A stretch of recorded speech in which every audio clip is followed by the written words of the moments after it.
दोस्तों 2025 में दुनिया ने एक ऐसा चमत्कार देखा जिसने ग्लोबल टेक्नोलॉजी की नींव को हिला कर रख दिया। चाइना के एक छोटे से स्टार्टअप डीप सीक ने एक ऐसा एआई मॉडल खड़ा कर दिया जो अमेरिका के सबसे महंगे एआई चैट जीपीटी को बराबरी की टक्कर दे रहा था। और सबसे हैरानी की बात, जहां ओपन एआई ने हजारों करोड़ रुपए फूंक दिए अपने मॉडल को तैयार करने के लिए, वहां चाइना ने ये काम सिर्फ एक फ्रैक्शन ऑफ कॉस्ट में कर दिखाया। ये देखकर हर एक इंडियन के दिमाग में एक सवाल जरूर आता होगा कि अगर चाइना कर सकता है तो हम क्यों नहीं। हम दुनिया के सबसे बड़े आईटी एक्सपोर्टर्स हैं। गूगल का सीईओ इंडियन है, माइक्रोसॉफ्ट का सीईओ इंडियन है, एडोबी और आईबीएम के टॉप पर इंडियंस बैठे हुए हैं। सिलिकॉन वैली का आधा लोड हमारे देश के बैंगलोर और हैदराबाद के इंजीनियर्स उठा रहे हैं। तो फिर ऐसा क्यों है जब बात आती है एक असली ताकतवर फ्रंटियर एआई मॉडल बनाने की, तो इंडिया का नाम दूर दूर तक कहीं नहीं होता। क्या हमारे पास दिमाग नहीं है? क्या हमारे इंजीनियर्स फॉरेन कंपनी के लिए सिर्फ कुली का काम कर रहे हैं? आज की इस वीडियो में हम किसी पॉलिटिकल भाषण की तरह बातें नहीं करेंगे। हम बात करेंगे उस कड़वे सच की जो बड़े बड़े टेक एक्सपर्ट भी छुपाते हैं। हम जियोपॉलिटिक्स, सर्वर इंफ्रास्ट्रक्चर और हमारे देश के सबसे बड़े सोशल डिबेट को डिकोड करेंगे कि क्यों हमारी सरकार हजारों करोड़ रुपए एआई पर नहीं बल्कि वेलफेयर स्कीम्स पर खर्चती है। इस वीडियो को देखने के बाद एआई को लेकर आपका नजरिया हमेशा के लिए बदल जाएगा। तो चलिए पहले सबसे बड़ा इल्यूजन यानी कि भ्रम तोड़ते हैं।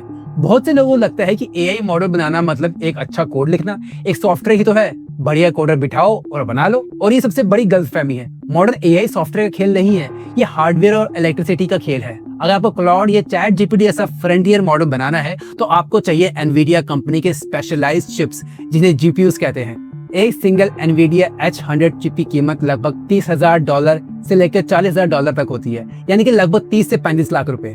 अब एक आंखें खोले वाला डेटा सुनिए। फेसबुक के मालिक मार्क ज़करबर्ग ने एक इंटरव्यू में बताया कि उनकी कंपनी के पास लगभग 3.5 लाख हाई एंड जीपीयूज हैं। वहीं दूसरी तरफ अगर हम पूरे इंडिया की सारी प्राइवेट कंपनीज और गवर्नमेंट इंफ्रास्ट्रक्चर को मिला लें तो हमारे पास मुश्किल से कुछ हजार एक्टिव जीपीयूज का पूल बनता है। हम उनसे दिमाग में पीछे नहीं है, हम उनसे डिजिटल रॉ मटेरियल में पीछे है। हमारे पास इतने सर्वर्स ही नहीं है जिन पर हम इतने बड़े मॉडल्स को रन कर सकें। अब बात करते हैं पैसे की। इंडिया में फंडिंग की कमी नहीं है। जोमैटो, ब्लिंकिट, ओला, जेप्टो सबको हजारों करोड़ की फंडिंग मिलती है। तो फिर एआई स्टार्टअप्स को क्यों नहीं मिलती? क्योंकि इंडियन वेंचर कैपिटलिस्ट का माइंडसेट क्विक रिटर्न्स पर चलता है। उन्हें ऐसी कंपनीज पसंद आती है जहां आज पैसा लगाओ, कल ऐप बनेगा, परसों डिलीवरी शुरू होगी और धंधा चालू। इसका सबसे बड़ा एग्जांपल ये है कि रिसेंटली बायोकम्प्यूट नाम की कंपनी की फाउंडर, जिनका नाम है अनघा राजेश, जो DNA based data storage chips पे काम कर रही हैं, उन्होंने ये डिसाइड किया कि वो अपनी कंपनी को बेंगलुरु से सैन फ्रांसिस्को शिफ्ट करेंगी। उनका मानना है कि इंडिया का डीप टेक इकोसिस्टम इंप्रूव तो कर रहा है, बट वो अभी भी सेफर बेट्स खेलने पे विश्वास रखता है और इन्वेस्टर खाली उन्हीं चीजों में इन्वेस्ट करना चाहते हैं जो सेफ है। लेकिन फ्रंटियर एआई मॉडल रिसर्च बिल्कुल अलग है। इसमें आपको एलॉन मस्क की तरह काम करना पड़ता है। जैसे कि उनकी बुक में बताया गया है, एलॉन जब स्पेस एक्स चला रहे थे, उनका रॉकेट 3 बार फेल हुआ, बिलियंस ऑफ डॉलर्स पानी में चले गए। एआई ट्रेनिंग में भी यही होता है। आप हजारों करोड़ रुपए लगाते हैं, सर्वर चलेंगे और शायद आपको 6 महीने बाद ये पता लगे कि आपका जो एआई मॉडल बना है वो बिल्कुल बेकार बना है। और इंडियन इन्वेस्टर इतना बड़ा अंधा रिस्क लेने से डरते हैं। उन्हें सेफ बिजनेस चाहिए, high risk deep tech research नहीं। अब आते हैं उस मुद्दे पर जो हर टैक्स पेयर को सोचने पर मजबूर करता है और कई बार इंटरनेट पे लोग इस पर गुस्सा भी निकालते हैं कि सरकार हमारे टैक्स का पैसा फ्री बीज में और सब्सिडीज में उड़ा देती है, चाहे वो मध्य प्रदेश की लाडली बहन स्कीम हो या अलग अलग स्टेट्स की फ्री इलेक्ट्रिसिटी। इसमें लाखों करोड़ रुपए चले जाते हैं। अगर यही पैसा हम एआई सुपर कंप्यूटर्स पे लगाते तो आज इंडिया शायद दुनिया को लीड कर रहा होता। तो ये आर्गुमेंट काफी खतरनाक है। लोग इंटरनेट पे काफी बहस करते हैं इस पे और काफी लोग कमेंट्स भी करते हैं इसके ऊपर। लेकिन चलिए इसके पीछे की रियल इकोनॉमिक्स को समझते हैं। यूएस की तरह इंडिया एक एडवांस रिच नेशन नहीं है। हम एक डेवलपिंग कंट्री है जहां आज भी एक बहुत बड़ी आबादी एक्सट्रीम पॉवर्टी से लड़ रही है। एक डेमोक्रेटिक गवर्नमेंट, चाहे वो कौन सी भी हो इंडिया में, उसके लिए सबसे पहली प्रायोरिटी होती है इंसान की बेसिक सर्वाइवल। अगर किसी गाँव के परिवार को डीबीटी यानी कि डायरेक्ट बेनिफिट ट्रांसफर से 1200 या 1500 रुपए महीने मिलते हैं तो शायद वो आपके लिए एक छोटी सी रकम हो, पर उस घर का उससे चूल्हा जलता है। बच्चों को न्यूट्रिशन मिलता है। आप एक ऐसे देश में जहां आज भी कुछ लोग भूखे सोते हो या माल न्यूट्रिशन हो, वहां सुपर कंप्यूटर की बातें नहीं कर सकते।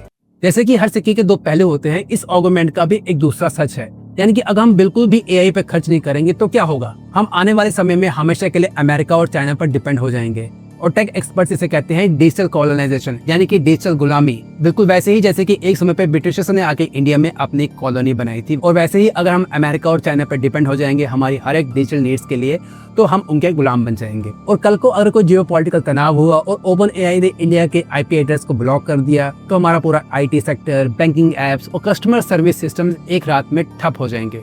हमें हमारे आने वाली जनरेशन के लिए एक सॉवरेन एआई यानी कि अपना खुद का एआई चाहिए।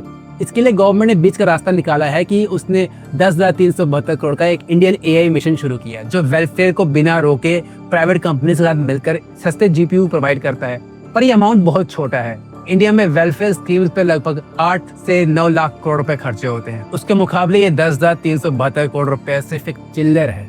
तो सिर्फ इंडिया एआई मिशन बोलने से काम नहीं चलेगा, हमें एआई पे और पैसा खर्चना पड़ेगा और पैसा एलोकेट करना पड़ेगा। जो वेलफेयर स्कीम्स जरूरी नहीं है उन्हें रोकना पड़ेगा, जैसे कि फ्री बिजली, और इसके अलावा ऐसी कई सारी स्कीम्स हैं जो उन लोगों को मिलती हैं जिनको उसकी जरूरत भी नहीं है। तो गवर्नमेंट को सोचना पड़ेगा कि हमें किस दिशा में जाना है, डिजिटल गुलामी की तरफ या डिजिटल इंडिपेंडेंस की तरफ। तो क्या इंडिया इस रेस से बाहर हो चुका है? बिल्कुल नहीं। इंडिया के स्टार्टअप्स भी लगातार कदम बढ़ा रहे हैं और जियोपॉलिटिक्स में अपना एक मास्टर स्ट्रोक खेल रहे हैं। हम अमेरिका की तरह अंधा पैसा तो बर्न नहीं कर सकते, हम यूज कर रहे हैं फ्यूगल इंजीनियरिंग, यानी कि कम खर्च में सबसे एफिशिएंट चीज बनाना। बिल्कुल वैसे ही जैसे कि एलॉन मस्क ने स्पेस एक्स में किया था। अगर आप एलॉन मस्क की बायोग्राफी पढ़ें तो उसमें एक बहुत बड़ा सबक है, एक्सेलरेट साइकिल टाइम। एलॉन ने कहा था कि टेस्टिंग लैब्स में महीनों बर्बाद मत करो, छोटे इंजन बनाओ, टेस्ट स्टैंड पर रखो, फेल होते हैं तो जल्दी फेल होंगे और हम उससे सीखेंगे कि हमने गलती कहाँ की। इंडिया के स्टार्टअप्स भी ठीक यही कर रहे हैं। हमारा सबसे बड़ा एग्जांपल है सर्वम एआई। हाल ही में सर्वम एआई ने ग्लोबल इन्वेस्टर से लगभग 234 मिलियन यानी कि 1950 करोड़ से ज्यादा की मेगा फंडिंग उठाकर यूनिकॉर्न स्टेटस अचीव किया है। सर्वम एआई का प्लान है और चैट जीपीटी की तरह इंग्लिश में ऐसे लिखने वाला टूल नहीं बना रहा। उनका फोकस है वॉइस फर्स्ट मल्टीलिंगुअल एआई। उन्होंने सर्वम 105B जैसे मॉडल बनाए हैं जो इंडिया की रीजनल लैंग्वेजेस जैसे कि हिंदी, तमिल, तेलुगु, बंगाली को उनके असली लहजे और ऑडियो फॉर्म में समझता है। इमेजिन कीजिए इंडिया के आने वाले 50 करोड़ लोग जो इंग्लिश नहीं जानते, जो टाइप नहीं कर सकते, वो सिर्फ अपने फोन में अपनी भाषा में बात करेंगे और एआई उन्हें बैंक अकाउंट्स मैनेज करने से लेकर खेती की हर एक जानकारी देगा। हम कूल चैटबॉट्स नहीं बना रहे, हम इंडिया के मासेस के लिए यूटिलिटी टूल्स बना रहे हैं। साथ ही ओला की भविष्य अग्रवाल की क्यूतम कंपनी अब इंडिया के लिए लोकल एआई क्लाउड इंफ्रास्ट्रक्चर खड़ा कर रही है ताकि हमारे देश का डेटा देश के अंदर ही सेफ रह सके। तो दोस्तों असलियत ये है कि हमने 1990 में हार्डवेयर और चिप्स बनाने की बस मिस कर दी थी, जिसका हर्जाना हम आज तक भुगत रहे हैं। लेकिन एआई के इस दौर में इंडिया पीछे नहीं बैठेगा।